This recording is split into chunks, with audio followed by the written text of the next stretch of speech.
Chapter 12. The Return of Ulysses. When it began to grow dark, the rat, with an air of excitement and mystery, summoned them back into the parlour, stood each of them up alongside of his little heap, and proceeded to dress them up for the upcoming expedition. He was very earnest and thorough-going about it, and the affair took quite a long time. First there was a belt to go round each animal, and then a sword to be stuck into each belt, and then a cutlass on the other side to balance it. Then a pair of pistols, a policeman's truncheon, several sets of handcuffs, some bandages and sticking plaster, and a flask and a sandwich case. The badger laughed good-humouredly, and said, "All right, Ratty. It amuses you, and it doesn't hurt me. I'm going to do all that I've got to do with this here stick." But the rat only said, "Please, Badger, you know I shouldn't like you to blame me afterwards and say I had forgotten anything." When all was quite ready, the badger took a dark lantern in one paw, grasped his great stick with the other, and said, "Now then, follow me. Mole first, because I'm very pleased with him. Rat next, Toad last. And look here, Toady, don't you chatter so much as usual, or you'll be sent back as sure as fate." The toad was so anxious not to be left out that he took up the inferior position assigned to him without a murmur, and the animals set off. The badger led them along by the river for a little way, and then suddenly swung himself over the edge into a hole in the river bank, a little above the water. The mole and the rat followed silently, swinging themselves successfully into the hole as they had seen the badger do. But when it came to Toad's turn, of course, he managed to slip and fall into the water with a loud splash and a squeal of alarm. He was hauled out by his friends, rubbed down and wrung out hastily, comforted and set on his legs. But the badger was seriously angry, and told him that the very next time he made a fool of himself he would most certainly be left behind. So at last they were in the secret passage, and the cutting-out expedition had really begun. It was cold and dark and damp and low and narrow, and poor Toad began to shiver, partly from dread of what might be before him, partly because he was wet through. The lantern was far ahead, and he could not help lagging behind a little in the darkness. Then he heard the rat call out warningly, "Come on, Toad!" and a terror seized him of being left behind alone in the darkness, and he came on with such a rush that he upset the rat into the mole, and the mole into the badger, and for a moment all was confusion. The badger thought they were being attacked from behind, and as there was no room to use a stick or a cutlass, drew a pistol, and was on the point of putting a bullet into Toad. When he found out what had really happened, he was very angry indeed, and said, "Now, this time that tiresome Toad shall be left behind." But Toad whimpered, and the other two promised that they would be answerable for his good conduct, and at last the badger was pacified, and the procession moved on. Only this time the rat brought up the rear, with a firm grip on the shoulder of Toad. So they groped and shuffled along, with their ears pricked up and their paws on their pistols, till at last the badger said, "We ought by now to be pretty nearly under the hall." Then suddenly they heard, far away as it might be, and yet apparently nearly over their heads, a confused murmur of sound, as if people were shouting and cheering and stamping on the floor and hammering on tables. The Toad's nervous terrors all returned, but the badger only remarked placidly, "They are going at it, the weasels." The passage now began to slope upwards. They groped onwards a little further, and then the noise broke out again, quite distinct this time and very close above them. "Hooray, hooray, hooray, hooray," they heard, and the stamping of little feet on the floor, and the clinking of glasses as little fists pounded on the table. "What a time they're having," said the badger. "Come on." They hurried along the passage till it came to a full stop, and they found themselves standing under the trap-door that led up into the butler's pantry. Such a tremendous noise was going on in the banqueting hall that there was little danger of their being overheard. The badger said, "Now, boys, all together," and the four of them put their shoulders to the trap-door and heaved it back. Hoisting each other up, they found themselves standing in the pantry, with only a door between them and the banqueting hall, where their unconscious enemies were carousing. The noise, as they emerged from the passage, was simply deafening. At last, as the cheering and hammering slowly subsided, a voice could be made out, saying, "Well, I do not propose to detain you much longer." Great applause. "But before I resume my seat," renewed cheering, "I should like to say one word about our kind host, Mr. Toad. We all know Toad." Great laughter. "Good Toad. Modest Toad. Honest Toad." Shrieks of merriment. "Only just let me get at him," muttered Toad, grinding his teeth. "Hold hard a minute," said the Badger, restraining him with difficulty. "Get ready, all of you." "Let me sing you a little song," went on the voice, "which I have composed on the subject of Toad." Prolonged pause. Then the Chief Weasel, for it was he, began in a high, squeaky voice, "Toad he went a-pleasuring gaily down the street."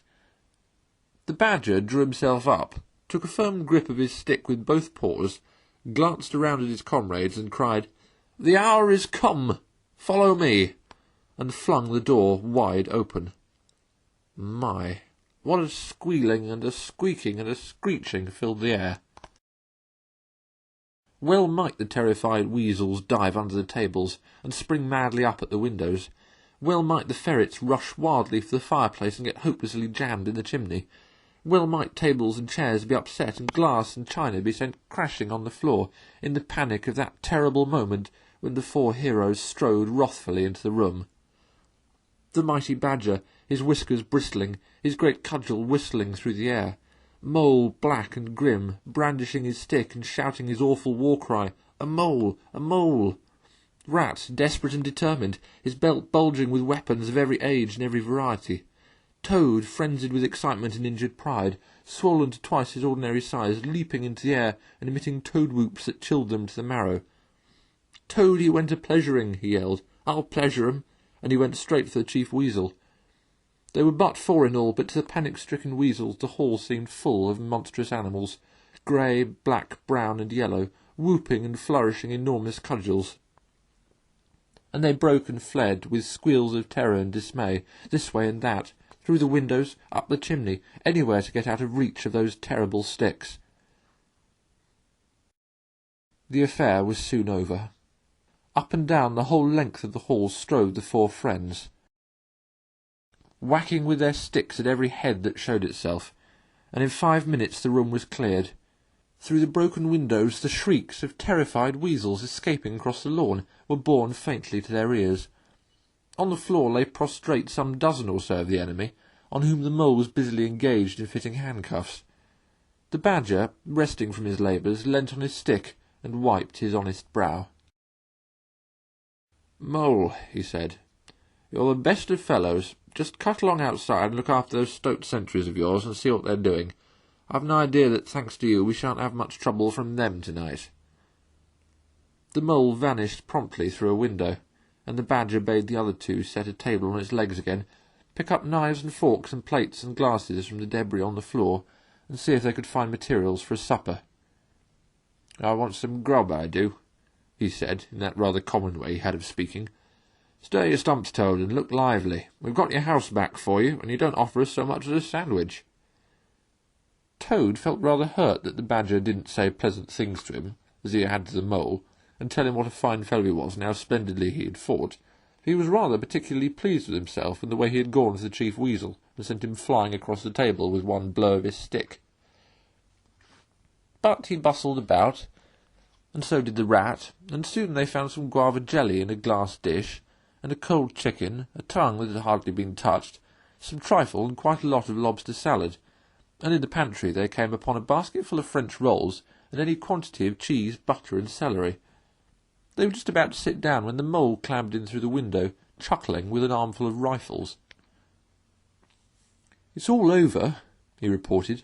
"From what I can make out, as soon as the stoats, who were very nervous and jumpy already, heard the shrieks and the yells and the uproar inside the hall, some of them threw down their rifles and fled. The others stood faster a bit, but when the weasels came rushing out upon them, they thought they were betrayed, and the stoats grappled with the weasels, and the weasels fought to get away, and they wrestled and wriggled and punched each other, and rolled over and over, till most of them rolled into the river. They've all disappeared by now, one way or another, and I've got their rifles, so that's all right." "Excellent and deserving animal," said the badger, his mouth full of chicken and trifle. "Now, there's just one more thing I want you to do, Mole, before you sit down to your supper along with us. And I wouldn't trouble you, only I know I can trust you to see a thing done, and I wish I could say the same of everyone I know. I'd send Rat if he wasn't a poet. I want you to take those fellows on the floor there upstairs with you, and have some bedrooms cleaned out and tidied up and made really comfortable.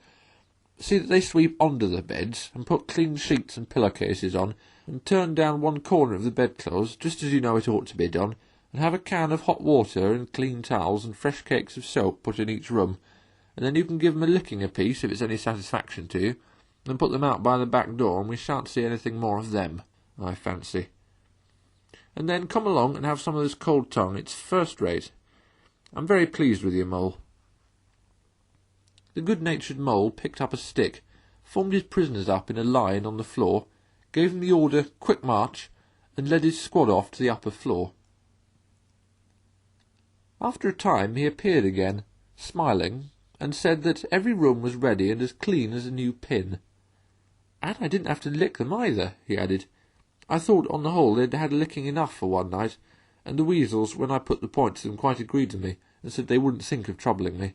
They were very penitent, and said they were extremely sorry for what they'd done, but it was all the fault of the chief weasel and the stoats, and if ever they could do anything for us any time to make up, we had only to mention it. So I gave them a roll apiece, and let them out of the back, and off they ran as hard as they could." Then the Mole pulled his chair up to the table, and pitched in to the cold tongue, and Toad, like the gentleman he was, put all his jealousy from him, and said heartily, "Thank you kindly, dear Mole, for all your pains and trouble tonight, and especially for your cleverness this morning." The Badger was pleased at that, and said, "There spoke my brave Toad." So they finished their supper in great joy and contentment, and presently retired to rest between clean sheets, safe in Toad's ancestral home, won back by matchless valour, consummate strategy, and a proper handling of sticks. The following morning, Toad, who had overslept himself as usual, came down to breakfast disgracefully late, and found on the table a certain quantity of eggshells, some fragments of cold and leathery toast, a coffee-pot 3/4 empty, and really very little else, which did not tend to improve his temper, considering that, after all, it was his own house. Through the French windows of the breakfast-room he could see the Mole and the Water-Rat sitting in wicker chairs out on the lawn, evidently telling each other stories, roaring with laughter and kicking their short legs up in the air. The Badger, who was in an armchair and deep in the morning paper, merely looked up and nodded when Toad entered the room. But Toad knew his man, so he sat down and made the best breakfast he could, merely observing to himself that he would get square with the others sooner or later. When he had nearly finished, the Badger looked up and remarked rather shortly, "I'm sorry, Toad, but I'm afraid there's a heavy morning's work in front of you. You see, we really ought to have a banquet at once to celebrate this affair. It's expected of you. In fact, it's the rule." "Oh, all right," said the Toad readily. "Anything to oblige. Though why on earth you should want to have a banquet in the morning I cannot understand. But you know I do not live to please myself, but merely to find out what my friends want, and then try to arrange it for them, you dear old Badger." "Don't pretend to be stupider than you really are," replied the Badger crossly. "And don't chuckle and splutter in your coffee while you're talking. It's not manners. What I mean is the banquet will be at night, of course, but the invitations will have to be written and got off at once, and you've got to write 'em. Now, sit down at that table, there's stacks of letter paper on it, with Toad all at the top in blue and gold, and write invitations to all our friends, and if you stick to it we shall get 'em out before luncheon. And I'll bear a hand too, and take my share of the burden. I'll order the banquet." "What?" cried Toad, dismayed. "Me stop indoors and write a lot of rotten letters on a jolly morning like this? When I want to go round my property and set everything and everybody to rights, and swagger about and enjoy myself? Certainly not. I'll see you... Stop a minute, though. Why, of course, dear Badger. What is my pleasure or convenience compared with that of others? You wish it done, and it shall be done. Go, Badger, order the banquet, order what you like, then join our young friends outside in their innocent mirth. Oblivious of me and my cares and toils, I sacrifice this fair morning on the altar of duty and friendship. The Badger looked at him very suspiciously, but Toad's frank, open countenance made it difficult to suggest any unworthy motive in his change of attitude. He quitted the room accordingly in the direction of the kitchen, and as soon as the door had closed behind him, Toad hurried to the writing table. A fine idea had occurred to him while he was talking. He would write the invitations, and he would take care to mention the leading part he had taken in the fight, and how he had laid the Chief Weasel flat, and he would hint at his adventures and what a career of triumph he had to tell about. And on the fly-leaf he would give a sort of programme of entertainment for the evening, something like this, as he sketched it out in his head.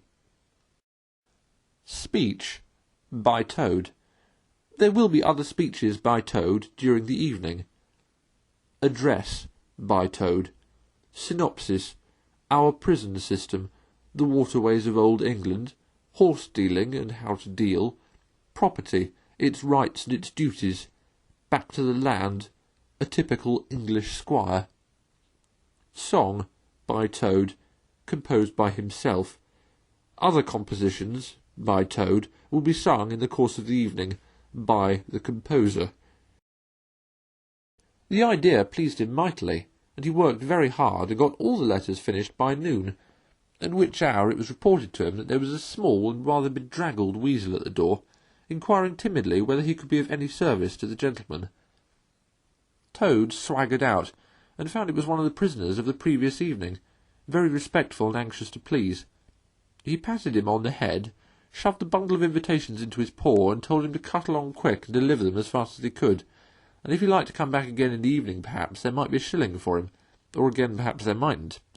And the poor weasel seemed really quite grateful, and hurried off eagerly to do his mission. When the other animals came back to luncheon, very boisterous and breezy after a morning on the river, the mole, whose conscience had been pricking him, looked doubtfully at Toad, expecting to find him sulky or depressed. Indeed, he was so uppish and inflated that the mole began to suspect something, while the rat and the badger exchanged significant glances.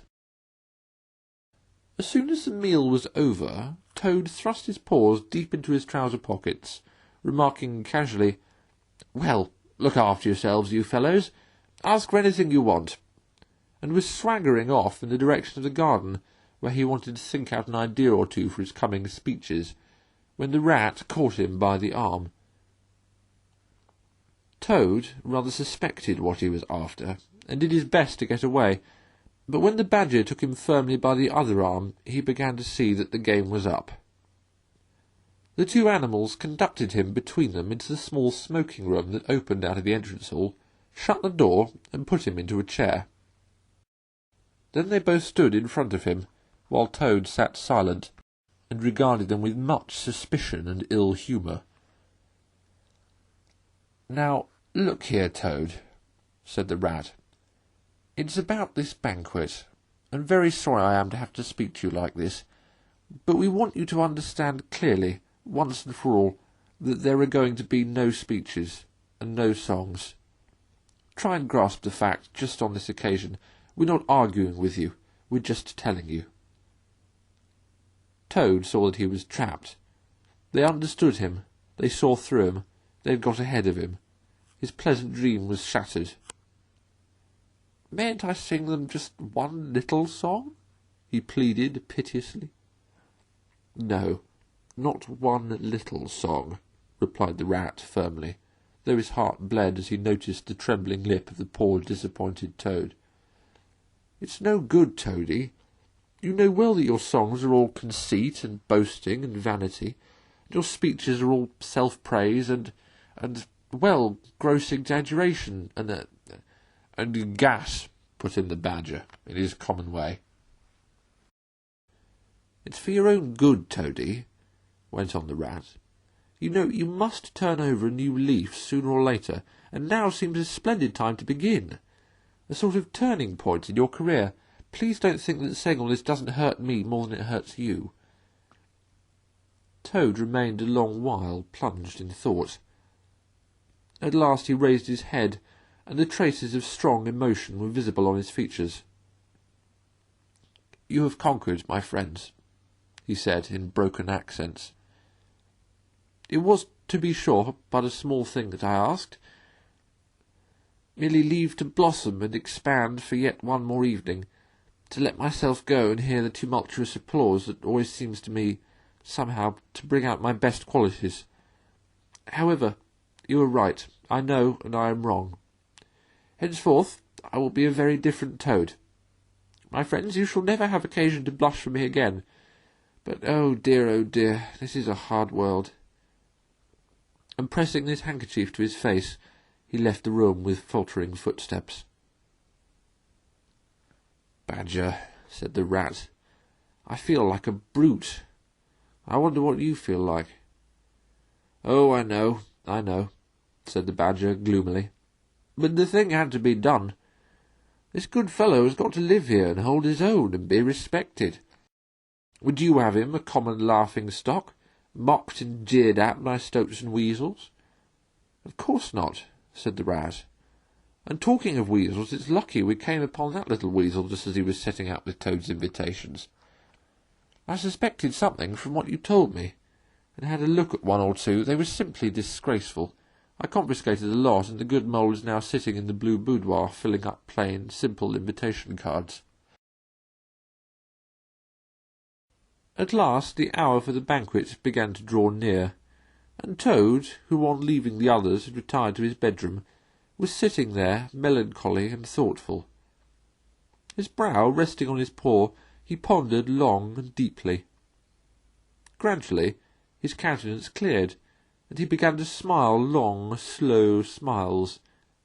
Then he took to giggling in a shy, self-conscious manner. At last he got up, locked the door, drew the curtains across the windows, collected all the chairs in the room and arranged them in a semicircle, took up his position in front of them, swelling visibly. Then he bowed, coughed twice, and, letting himself go, with uplifted voice he sang to the enraptured audience that his imagination so clearly saw. The Toad came home. There was panic in the parlour and howling in the hall. There was crying in the cowshed and shrieking in the stall when the Toad came home. When the Toad came home, there was smashing in of window and crashing in of door. There was chivying of weasels that fainted on the floor when the Toad came home.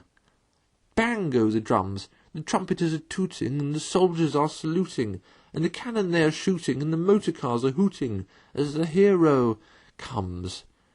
Shout hooray, and let each one of the crowd try and shout it very loud, in honour of an animal of whom you're justly proud, for it's Toad's great day. He sang this very loud, with great unction and expression, and when he had done, he sang it all over again. Then he heaved a deep sigh, a long, long, long sigh. Then he dipped his hairbrush in the water-jug, parted his hair in the middle, and plastered it down very straight and sleek on each side of his face, and, unlocking the door, went quietly down the stairs to greet his guests, who he knew must be assembling in the drawing-room. All the animals cheered when he entered, and crowded round to congratulate him and say nice things about his courage and his cleverness and his fighting qualities. But Toad only smiled faintly and murmured, "Not at all," or sometimes for a change, "On the contrary." Otter, who was standing on the hearthrug, describing to an admiring circle of friends exactly how he would have managed things had he been there, came forward with a shout, threw his arm round Toad's neck, and tried to take him round the room in triumphal progress. But Toad, in a mild way, was rather snubby to him, remarking gently as he disengaged himself, "Badgers was the mastermind, and Mole the water-rat bore the brunt of the fighting. I merely served in the ranks and did little or nothing." The animals were evidently puzzled and taken aback by this unexpected attitude of his. and Toad felt, as he moved from one guest to the other, making his modest responses, that he was an object of absorbing interest to everyone. The Badger had ordered everything of the best, and the banquet was a great success. There was much talking and laughter and chaff among the animals, but through it all Toad, who of course was in the chair, looked down his nose and murmured pleasant things to the animals on either side of him. At intervals he stole a glance at the Badger and the Rat, and always when he looked they were staring at each other with their mouths open, and this gave him the greater satisfaction.